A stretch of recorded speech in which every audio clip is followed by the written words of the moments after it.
안녕하세요. 저는 이제 대학교를 졸업하는 남동생이 있는 26살 여자입니다. 며칠 뒤면 설날이 다가오네요. 여러분들은 명절이 다가오면 얼굴을 자주 보지 못하는 친척을 만나서 즐겁게 보내는 날인가요? 그렇지만 저는 그런 명절이 너무나도 싫습니다. 저희 남매는 이번에 다가오는 설날에도 암묵적으로 약속을 하나 해요. 버릇없이 굴기로 말이죠. 사실 이렇게 약속을 하기 시작한 지 몇 년이 되지 않았습니다. 저희 아버지는 장손이에요. 밑으로 여동생 둘, 남동생 둘, 이렇게 있죠. 오남매의 첫째입니다. 다들 결혼은 하셨고요. 언젠가부터 명절날에 제가 기억하고 있는 엄마의 모습은 갖가지에 전을 부치고 나물을 무치고 만두도 빚는 모습입니다.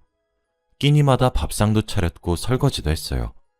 그 뒤에는 과일에 떡에 다과들을 준비해서 내고 청소하고 이 모든 것을 다 혼자 하셨죠.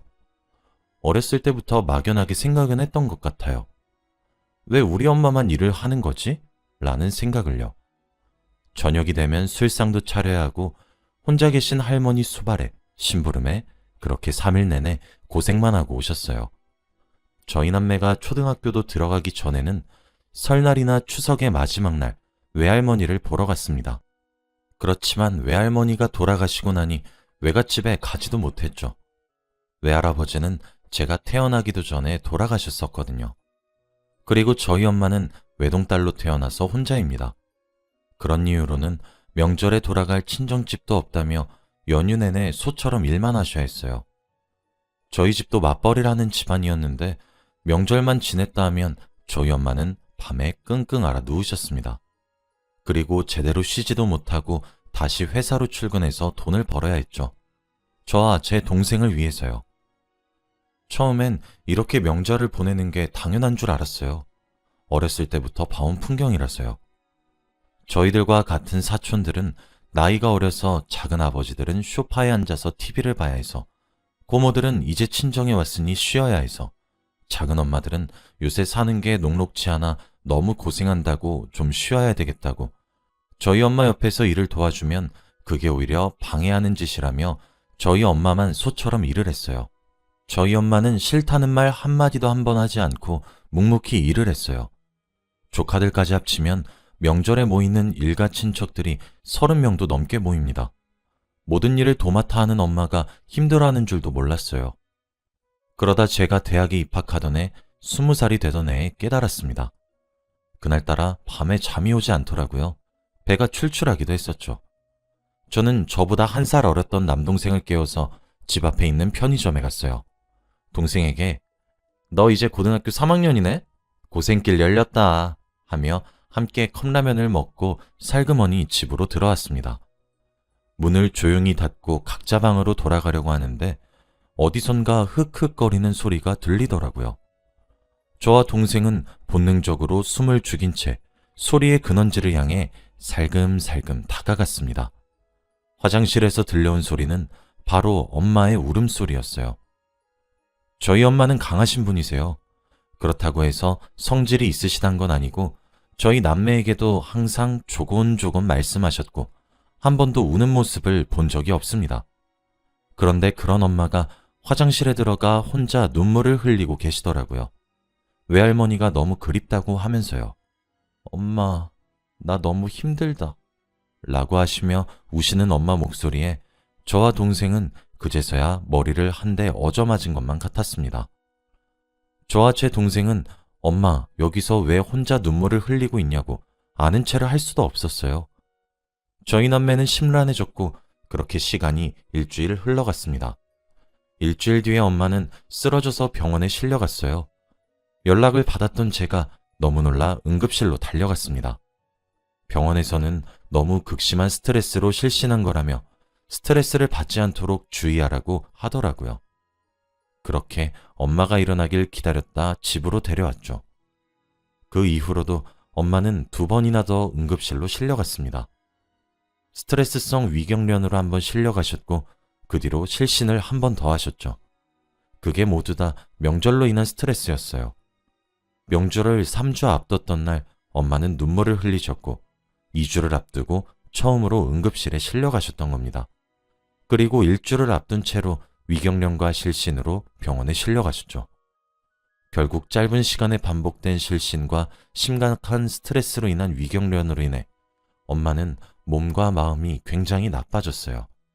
저와 제 동생은 그때 결심했습니다. 엄마를 지켜줄 수 있는 사람은 우리뿐이니 우리가 지키자고요. 엄마는 20년이 넘는 세월 동안 혼자 참고 도맡아 하시다가 그제서야 병이 났던 거였어요. 병원에서 돌아온 엄마를 침대에 어거지로 눕혔습니다.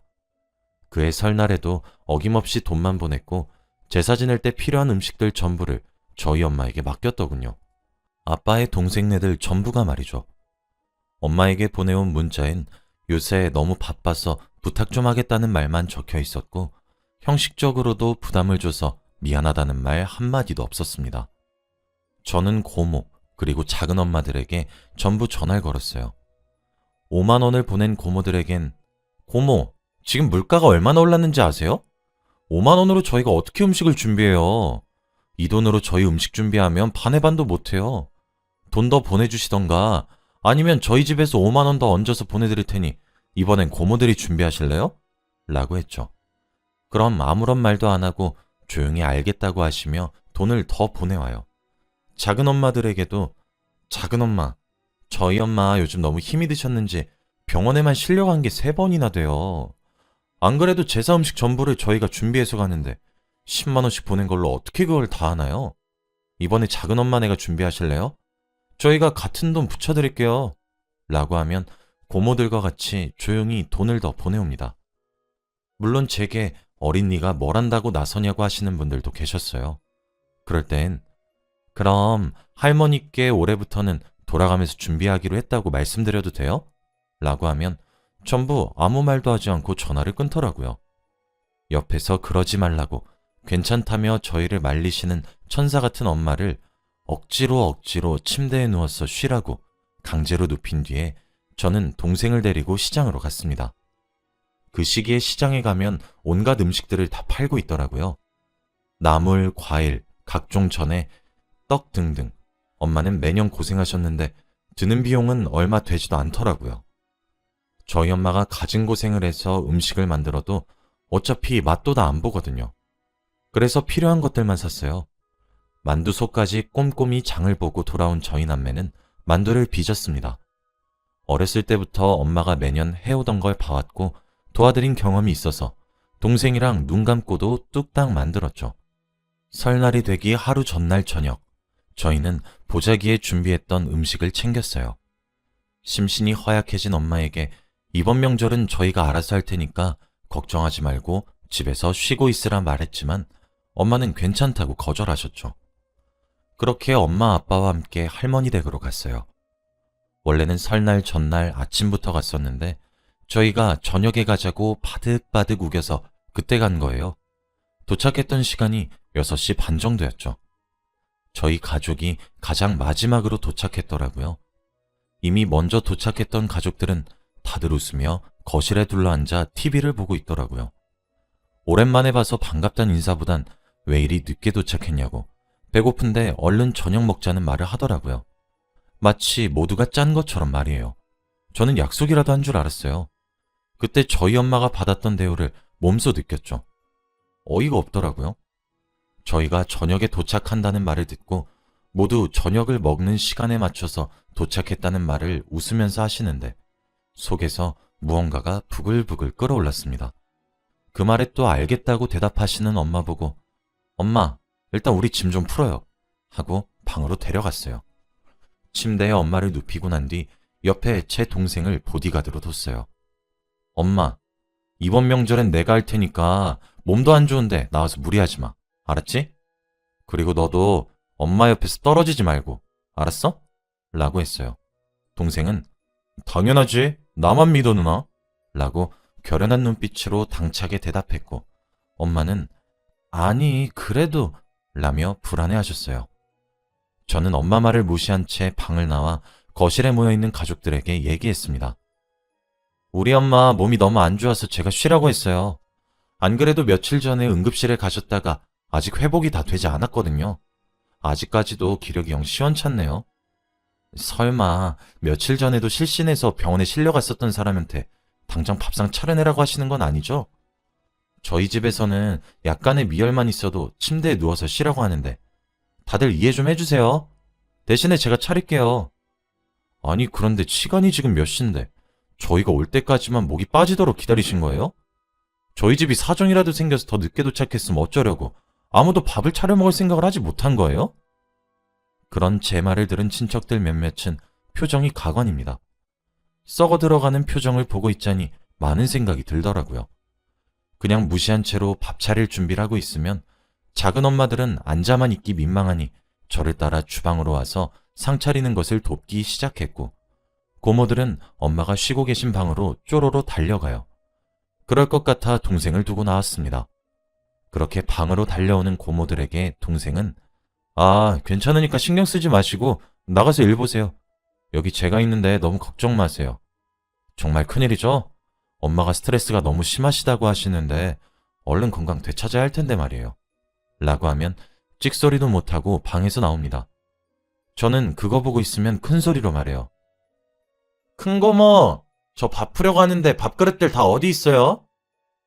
제가 밥 퍼서 밥상에 나를게요. 고모부들이 상 좀 펴주세요. 작은 엄마, 국 좀 퍼주시고요. 아빠, 이것 좀 밥상에 올려줘. 사촌 중에서도 제가 제일 맞이라 동생들에게도 지영아, 물 좀 상에 올려놔. 컵이랑. 윤우야, 수저 놔야지. 너희 그만 놀고 빨리 다 안 도와? 어른들도 일하고 있는데. 라고 말했습니다. 그렇게 하니까 아무도 소파에 앉아있질 않더라고요. 하긴 민망하겠죠. 집에서 가장 어른이신 할머니만 제외하고 모두가 나서서 함께 상을 차려요. 다 같이 하니까 딱 10분 정도 걸리더라고요. 엄마가 혼자 차렸을 땐 30분도 넘게 걸렸는데 혼자서 30분 만에 상을 차리면 엄청나게 손이 빠른 건데도 중간중간에 계속 아직도 덜 되었냐고 재촉했었는데 말이에요. 그리고 저희 엄마가 드실 밥은 따로 쟁반에 담아서 방에 가져다 드렸습니다. 동생과 함께 먹으라고요. 저는 거실에 차려진 밥상에 앉았어요. 할머니 바로 옆에요. 애교를 부리면서 할머니, 손녀가 밥 차려주니까 더 맛있죠? 이것도 먹어보세요. 어때요? 손녀 사랑 당기니까 엄청 맛나죠? 저 이제 시집만 가면 되겠죠? 네? 라면서요. 할머니는 허허 웃으시며 하하 그러게. 아유 우리 손녀가 할미밥에 반찬 올려주니까 더 맛나네. 우리 손녀 벌써 시집 갈 생각하니까 할미가 벌써 아쉬워서 어쩌누? 하세요. 저녁을 다 먹고 하나둘씩 숟가락만 내려두고 소파로 향하는 친척들을 보면서 제가 나서서 먼저 상을 치우기 시작했습니다. 할머니 앞에서요. 눈치를 보는 작은 엄마들은 저를 돕기 시작하고 고모들도 하나둘씩 일어났죠. 빈 그릇들을 가져가 싱크대에 쾅 하고 내려두니 고모부가 먼저 행주를 가져가서 상을 닦았어요. 저희 아빠도 옆에서 돕기 시작했습니다. 장손이 돕기 시작하니 작은 아빠들도 함께 일어나서 움직였어요. 사촌 동생들도 제게서 불호령이 떨어질까 수저들도 모아오고 자기가 먹은 그릇들을 싱크대로 가져와요. 엄마가 쉬고 계시던 방에서 동생은 엄마랑 먹은 그릇들을 들고 나와서 이제 저보고 쉬라 말을 하며 선수교대를 합니다. 방에 들어오니 엄마는 걱정 어린 목소리로 괜찮다고 달래지만 저는 엄마에게 약을 먹이고 옆에 앉아서 지키고 있었어요. 정말 몇 분 지나지도 않았는데 엄마가 스르르 잠에 들더라고요. 그런 엄마를 보고 저는 방을 나왔습니다. 할머니가 가장 어여쁘게 여기고 있는 장손인 남동생이 부엌에서 고무장갑을 끼고 설거지를 하려고 하면 할머니가 놀래서 헐레벌떡 동생에게 달려갔어요. 왜 이런 일을 동생이 하냐고 말을 하면서요. 그럼 동생은 할머니, 요즘에 남자도 설거지 잘해야 나중에 마누라한테 예쁨 받는데 저 이제 설거지 엄청 잘해요. 할머니도 옆에서 볼래요? 나 이제 장가만 가면 된다니까? 라고요. 그러면 할머니는 그래도 아직 이르다며 한사코 동생을 말려요. 그럼 어느샌가 거실에 앉아서 눈치 보며 설거지를 미루고 있던 작은 엄마들이 일어나서 싱크대로 와서 설거지를 해요. 동생은 할머니 손에 이끌려 거실로 가서 과일 먹고 싶다고 말을 했습니다. 맨날 친척들이 밥을 다 먹고 혼자 설거지하고 있는 엄마에게 과일 내놔라, 떡을 가져와라 그랬거든요. 동생의 예쁜 짓을 보시던 할머니는 과일 가져오라고 일을 시켜요. 그럼 고모들이 일어나서 또 전부 대령해 줍니다. 그 와중에 작은 고모는 저희 엄마에게 가져다 준다고 하더라고요. 저는 고모에게 고모, 지금 저희 엄마 약 먹고 겨우겨우 잠들었어요. 고모가 들어갔다 엄마 일어나면 어째요? 나중에 엄마 깨시면 제가 가져다 드릴게요. 라며 웃으면서 막았어요. 엄마 보고 과일 내놔라 커피 타와라 할 적에는 과일도 사과에 배, 포도, 감 등등 종류별로 깎아서 들고 와야 했고 커피도 믹스 먹는 사람, 블랙 먹는 사람, 우유에 섞어달라는 사람, 물량을 조절해달라는 친척들은 사과 하나만 잘라주시고 커피는 믹스로 통일하더라고요. 참 신기한 일이었죠. 저녁 이후에 술상을 차려달라 말하는 작은 아빠들. 저희 엄마가 술상을 봐줘야 했을 때는 최소 4가지 음식들의 맛도 있어야 했고 빠른 시간에 만들어야 했는데 엄마가 하지 않으니 여분의 제사 음식으로 가져온 각종 전들, 떡 이런 걸로 퉁치더라고요. 어이가 없었죠. 저흰 그렇게 하루 종일 엄마를 지켰습니다. 다음 날 아침 일찍 제사를 지내고 아침을 차렸어요. 그래도 딱 10분이 걸렸었죠. 엄마는 그때 거실에 나와 같이 밥을 드셨어요. 저는 엄마에게 아침 먹고 아무 소리 하지 말라 단단히 말을 한 뒤 밥을 먹기 시작했습니다. 아침 식사 이후에 엄마 왼쪽에 앉아있던 동생은 할머니, 저희 오늘 점심 전에 집으로 가려고 해요. 라고 말을 했습니다. 할머니는 오랜만에 얼굴 봤는데 벌써? 라며 아쉬워하셨어요. 아무래도 엄마 건강이 너무 좋지 않아서 집에 일찍 가서 쉬는 게 나을 것 같아요. 라고 선언을 해버렸죠. 그랬더니 온 친척들이 나서서 저희 가족을 말립니다. 특히 작은 엄마들은 진심으로 저희 보고 가지 말라고 말렸어요. 자기네들은 다음날 점심은 돼서야 떠나니까요. 오랜만에 얼굴 보는데 왜 벌써 가냐며 뜯어 말렸습니다. 그런 친척들을 보고 저희 아빠가 말을 했어요. 재수, 집사람이 지금 몸이 얼마나 안 좋은지 몰라요? 어제 우리 아들딸이 말했잖아. 며칠 전에도 실시인해서 응급실에 실려갔다고. 어? 지금도 우리 집사람 얼굴 한번 봐요. 허옇게 질려가지고 힘들어하는 거 안 보여요? 아니, 우리 집사람 보고 우리 가족 모두가 집에 쉬라고 말을 했는데 명절에 어떻게 그러냐고 부득부득 우겨가면서 여기까지 온 것도 집사람 의지야. 제사도 다 지냈고 얼굴도 다 봤잖아요. 안 그래요, 재수? 집사람이 아프니까 이번에 일찍 집에 가겠다는데 왜 아픈 사람 못 보내서 안달해요? 재수 씨는 아프면 집에 가서 쉬지 않고 계속 일할래요? 라고요. 거실엔 정적이 잠시 흘렀고 할머니는 아니 그렇게 아픈데 왜 무리해서 여기까지 온 게야? 응? 몸조리 잘하고 얼른 집에 가서 쉬어. 아휴, 몸 관리 잘해야 하는데 나중에 늙으면 남는 건 건강뿐이야 라시며 저희를 보내주셨어요. 그렇게 처음으로 명절 당일 아침에 빠져나와 집으로 갔습니다. 집으로 향하는 자동차 안에서는 정적만 흘렀죠. 집에 도착한 엄마는 거실에 저희 남매를 앉혀놓고 화를 내셨어요. 왜 그랬냐고, 어디 버릇없이 그렇게 하냐고 말이에요. 저랑 동생은 혼이 나면서도 그제서야 엄마가 처음으로 편한 명절을 보내게 해준 게 너무나도 바보 같아서 우리가 그렇게 멍청할 수가 없어서 울었어요. 엄마가 20년 넘도록 힘들게 일한 걸 제가 성인이 돼서 알아차린 것이 너무 미안했어요. 잘못했어, 엄마. 근데 나랑 누나는 다음에 해도 그 다음에 해도 똑같이 할 거야, 엄마. 라며 대답을 하는 동생을 보며 저희를 혼내는 엄마도 눈물을 흘렸습니다. 엄마는 고맙다고 엉엉 우셨어요. 저희 아빠는 그런 엄마를 안아주며 내가 우리 자식들보다 더 못났어. 여보, 힘든 거 나도 이제서야 깨달아서 미안해. 응? 울지 말고 나도 앞으로는 도와줄게. 정말 미안해. 라고 사과하셨죠. 그해 명절엔 저희 4식구 모두가 눈물을 흘렸습니다.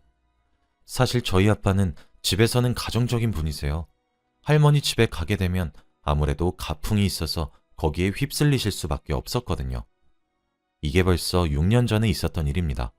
여전히 저희 가정은 평화롭고 자애로우시고 천사 같은 엄마와 가정적이신 아빠와 든든한 동생이 있어요. 지금은 동생이 군대도 다녀와서 그런지 더욱 듬직해졌고 저희와 같은 학렬에서도 가장 덩치가 있고 키도 큽니다. 엄마의 보디가드 역할도 충실히 잘해주고 있죠. 저도 나이를 1살, 2살 먹어갈수록 더욱 뻔뻔해져서 이젠 어지간한 궁시렁거림들은 무시할 수 있는 두꺼운 낯짝도 생겼어요. 저희 남매와 아빠까지 엄마를 끔찍하게 여기면서 보호하려 하니 점점 일을 나눠서 하는 분위기가 만들어지고 있습니다. 물론 아직 완벽하진 않아요. 여전히 여자가 음식을 하고 남자는 쉬려고 하는 분위기가 남아 있지만 6년 전에 비해 많이 좋아진 편이죠. 달력을 보니 설날이 이제 코앞으로 다가와 갑자기 그의 설날의 기억이 나네요. 여러분들의 명절은 어떠신가요? 혹시 제 사연을 듣고 찔리시는 분이 있다면 이번 설날부터 태도를 바꿔보시는 건 어떠실까요? 서로 도와서 함께 일을 하는 형태로 말이에요. 저희 엄마는 그의 이후로는 스트레스로 응급실에 실려가는 일이 사라졌습니다. 진작 이렇게 할 걸 이런 생각이 명절이 올 때마다 참 많이 드네요. 제 글을 읽어주셔서 감사하고 여러분들도 새해 복 많이 받으시길 바라며 이만 글을 마치겠습니다. 감사합니다.